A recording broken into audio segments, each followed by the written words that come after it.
Life influences art.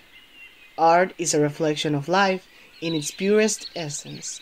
Study a monster, and you'll study the historical aspect of where, when, and why that monster was invented. Throughout this video essay, I'm going to be answering two of the questions that will be later on explained. The first question is why human beings has always been obsessed with myths, legends, and folklore.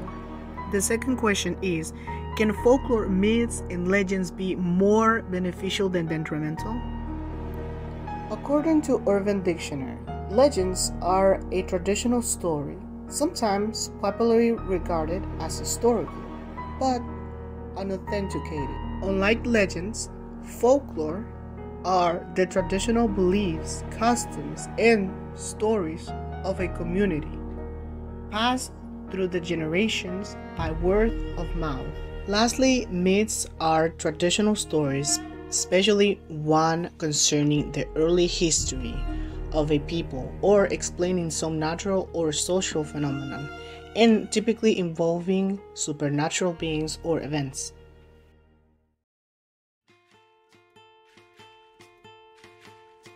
Popularized by Francisco Javier Angulo Guridi, it tells the story of a beautiful girl living in the woods, using her enchanting voice to lure men into the woods so that she could then devour them after she kills them. What's interesting about her is the fact that her feet, instead of facing front, it faces back.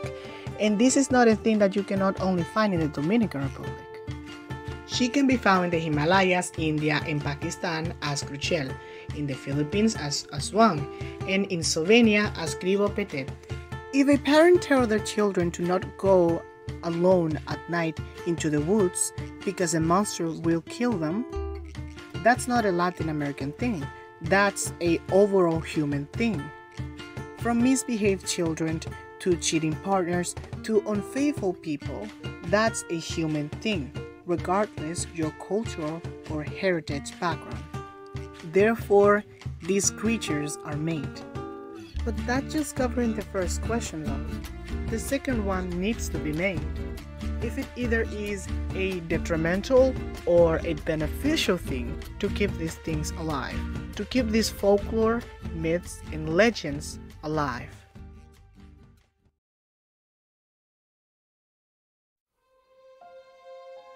There is a very dark side of things coming from all of this.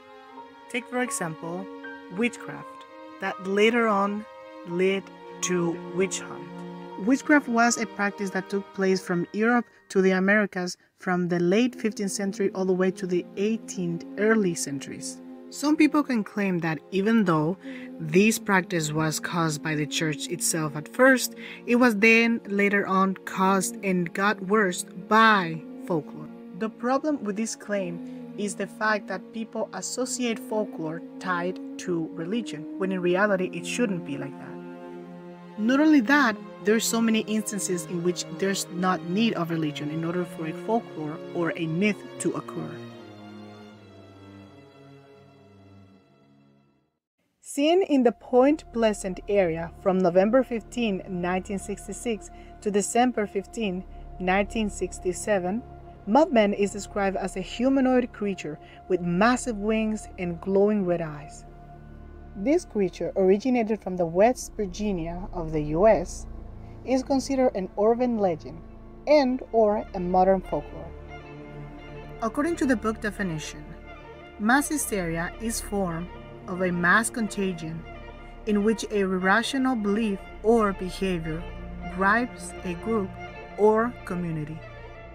Knowing that, it was a matter of fact that this legend will spread like wildfire.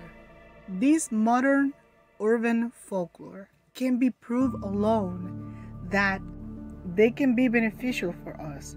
They can truly be beneficial for a community. $2 million is made in Point Pleasant just because of this legend every weekend.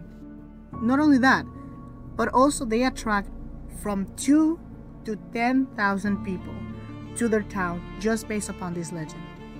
Through this legend, the people can find things also interesting besides it. For example, Native American history, riverboat history, farm museum, and even river museum.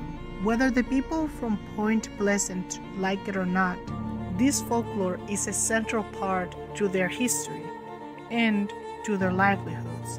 Most of their economics and income come from tourism, and because of this folklore, it truly helped them out.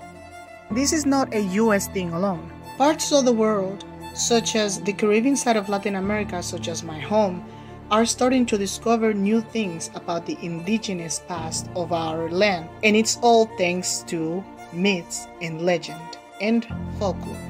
But even if you're still not convinced that folklore, myth, and legends are important, I would like you to take a quote that I had from my grandmother. Sometimes art can move mountains, just like politics or religion do. But at its essence, it just truly shows what we are capable of. It shows our struggles as we have come and gone. And just because I might think it's not detrimental, it is on you to decide.